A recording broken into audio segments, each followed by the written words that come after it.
जय श्री राम, जय श्री श्याम। प्रिय भक्तों, आज हम आपको उस कथा की ओर ले जाते हैं तो त्रेता युग में हनुमान जी का अवतरण क्यों हुआ और हनुमान जी ने प्रभु राम की सेवा क्यों की। यह कहानी सतयुग से शुरू होती है। एक बार की बात है, भगवान विष्णु माँ लक्ष्मी के साथ बैकुंठ में बैठे हुए थे। ब्रह्म ऋषि नारद जी, उनका काम था श्रीमन नारायण का भजन करना और विचरण करना, कभी श्रीलोक में जाना, कभी बैकुंठ में जाना। तो घूमते घूमते श्रीमन नारायण का भजन करते हुए और वो बैकुंठ में विष्णु जी के पास आए। विष्णु जी के परम भक्तों में से नारद जी सबसे प्रिय भक्त थे। नारद जी बड़ी प्रसन्न मुद्रा में वहाँ पर खड़े हुए थे और भगवान के चरण स्पर्श किए। भगवान ने उनको आशीर्वाद दिया। पूछा, कहो नारद, आज कैसे आगमन हुआ? उसने कहा, प्रभु आपके दर्शन के लिए मैं आ गया। नारद को प्रसन्न चित्त में देख करके भगवान विष्णु अंतर्यामी है, वो नारद के भाव को समझ गए। उन्होंने कहा, नारद जी ने कहा, प्रभु मैंने काम को जीत रखा है, मैं ब्रह्मचर्य हूँ, काम मेरा कुछ भी नहीं बिगाड़ सकता, कामदेव मेरा कुछ भी नहीं कर सकता। भगवान विष्णु अंतर्यामी समझ गए कि नारद के मन में काम को जीतने की एक प्रबल इच्छा हो गई और ये अभिमान का एक अंकुर इसके अंदर अंकुरित होने लग गया। नारद के मन में अभिमान पैदा हो गया कि मैंने काम को जीत लिया, मैंने क्रोध को जीत लिया।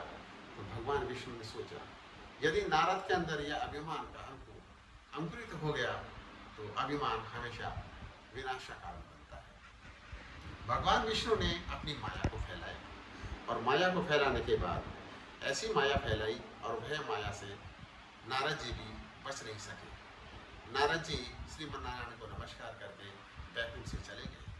भगवान विष्णु की माया ऐसी फैली, भगवान विष्णु ने एक सुंदर नगरी का निर्माण किया जो 400 कोस के अंदर थी और उस नगरी का राजा बना दिया। और राजा के एक सुंदर सी कन्या थी, उस कन्या का नाम था विश्वमोहिनी। विश्वमोहिनी कन्या और माया तो भगवान विष्णु की थी। नारद जी भी उस नगरी की तरफ घूमते घूमते चले गए। वहाँ पर उन्होंने देखा एक बड़ा भव्य आयोजन हो रहा है, तो राजा के दरबार में गए। नारद जी को देख करके राजा ने उनको आसन दिया और बैठे और अपनी सुंदर पुत्री विश्वमोहिनी थी, विश्वमोहिनी का कहा, ये प्रभु, हे भगवान, हे ऋषिवर, इसका हाथ देखिए और इसके भाग्य के बारे में बताइए। नारद जी ने जैसे उस कन्या को देखा, उस कन्या को देख करके नारद जी अचंभित हो गए। लक्ष्मी स्वरूप वह कन्या थी और उस कन्या को देख करके कहा कि यह कन्या जिसको भी वरेगी वो अजर अमर हो जाएगा। नारद जी के मन में काम जागृत हो गया और काम जागृत होने के बाद यह माया तो विष्णु भगवान की ही थी। नारद जी को अभिमान से दूर करना था, तो माया तो भगवान विष्णु की थी। और नारद जी ने सोचा, इस कन्या को पाने के लिए मुझे भगवान विष्णु के पास जाना पड़ेगा और मुझे हरि का रूप, भगवान का रूप लेना पड़ेगा, तभी ये कन्या मुझे वर पाए। नारद जी वहाँ से चले और घूमते घूमते बैकुंठ की तरफ जा ही रहे थे। रास्ते में भगवान विष्णु उनको मिल गए। वो समझ गए, नारद जी मेरे पास क्यों आ रहे हैं। बोला, नारद जी बोलो, क्या चाहते हो? नारद ने कहा, हे प्रभु, वह बात तो बताई नहीं कि वो सुंदर नगरी है, सुलक्षण कन्या है, उसको मैं चाहता हूँ।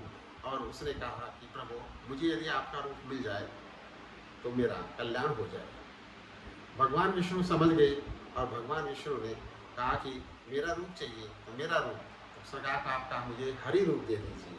अब जैसे ही नारद जी ने कहा मुझे आपका हरि रूप दे दीजिए, तो भगवान ने अपना हरि रूप, यानी हरिमणि भगवान विष्णु और हरिमणि बंदर भी होता है, भगवान ने अपना बंदर वाला रूप नारद जी को दे दिया। नारद जी बड़े प्रफुल्लित हुए, बड़े प्रसन्न हुए, भगवान अंतर्ध्यान हो गए और नारद जी वापस उसी नगरी की ओर चल गए। राजा शीलनिधि की नगरी में जैसे ही नारद जी पहुंचे तो वहाँ स्वयंवर की तैयारी हो रही थी। स्वयंवर की तैयारी हो रही थी। नारद जी को ये पता नहीं था कि नारद जी ने सोचा कि मुझे तो भगवान विष्णु ने अपना रूप दे दिया है, तो ये कन्या मुझे ही वरेगी। और देश के राजा भी वहाँ बैठे हुए थे। तो जैसे नारद जी वहाँ जा करके बैठ गए तो वहाँ पर 2 द्वारपाल थे। द्वारपाल भगवान शिव के गण थे, लेकिन उन्होंने ब्राह्मण का रूप बना करके वो भी वहाँ पर आकर बैठ गए। वो नारद जी को देख करके हंसने लगे कि भगवान ने क्या माया रची है। और भगवान ने इसको बंदा का रूप दे दिया, लेकिन बताया नहीं उसको और वो हंसते रहते। नारद जी ने सोचा कि ये मेरी सुंदरता को देखकर खुश हो रहे हैं, हंस रहे हैं कि कन्या मुझे ही बनेगी। इधर से भगवान विष्णु ने भी राजा का रूप धारण किया और वहां पर आकर वे उससे अनबन करके वह कन्या लक्ष्मी रूपा कन्या जैसे ही वरमाला लेकर के और पांडाली में आई तो सबको देखते हुए नारद जी को जैसे देखा तो नारद जी की तरफ तो उसने देखा तक नहीं और नारद जी को आगे देख करके आगे बढ़ती ही चली गई। भगवान विष्णु जो राजा का रूप धारण करके आए बैठे थे उनके गले में वरमाला डाली। जैसे वरमाला डाली भगवान विष्णु ने उस लक्ष्मी रूपा उस कन्या को लेकर के वहां से चल दी।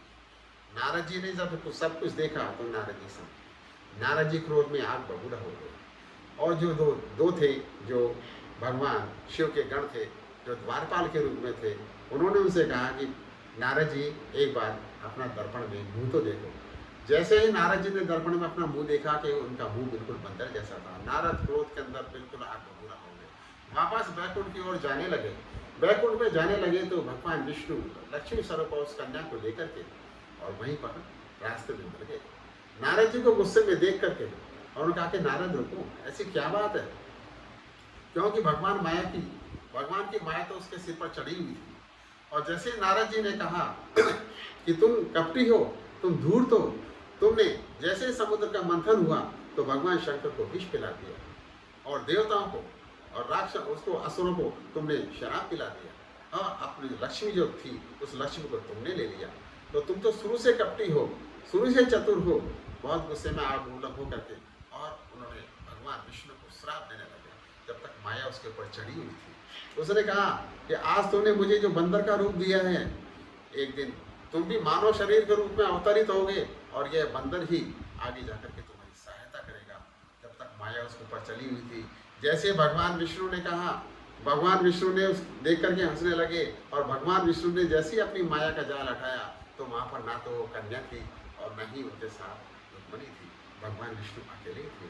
यह देख करके नारद अचंभित हो गया, यही प्रभु मुझसे तो बहुत बड़ी गलती हो गई, मैंने तो गुस्से में आकर के पता नहीं आपको क्या क्या श्राप दे दिए, मैंने आपको श्राप दिए, प्रभु ये श्राप वापस हो सकते हैं कि? उसने कहा ब्रह्म ऋषि नारद, तुम्हारे मुख से निकला हुआ कोई भी श्राप बदल नहीं सकता, इसलिए अब यह श्राप तो मुझे आपने जो दे दिया उसको तो मैं लूंगा ही लूंगा। और उसी श्राप का ये कारण रहा कि आगे जाकर जैसे त्रेता युग आया तो त्रेता युग के अंदर भक्तों भगवान श्री राम के रूप में मानव रूप में आए और हनुमान जी जो नारद जी थे सतयुग के अंदर वो वानर बन के आए और नारद जी भगवान राम की भक्ति की सेवा की और उनकी युद्ध में रावण पे विजय प्राप्त करने के लिए पूरा सहयोग किया। और आगे जाकर के भगवान राम ने हनुमान जी को जब वो अयोध्या लौटे तो हनुमान जी से ये कहा कि कलयुग के अंदर हनुमान जी तुम्हारा जितना मेरी भक्ति जो करेगा, मेरी भक्ति से ज़्यादा आपकी भक्ति जो करेगा वो मुझे पालेगा। जय श्री राम।